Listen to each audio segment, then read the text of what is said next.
ہم سے کتنی غلطیاں ہو گئی، کتنے لوگوں کے ہم نے عزت لوٹ لیا، کتنی لوگوں کے ہم نے کیا کیا، مال کو ہڑپ کر دیا،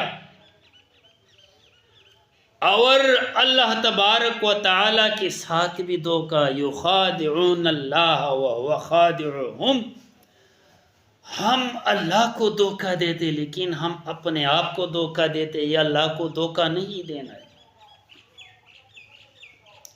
آپ کس سے پوچھے بھائی یہ کیا کر، الحمدللہ میں مسلمان ہوں،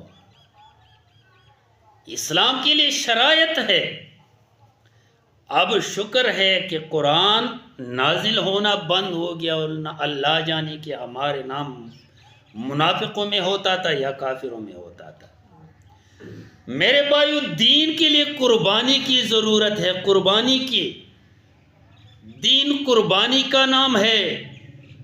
دین کے لیے اپنے جان کے جو ہے کوئی خیال نہیں رکھنا چاہیے، اولاد کا نہیں رکھنا چاہیے، بیوی کا نہیں رکھنا چاہیے، مال کا نہیں رکھنا چاہیے۔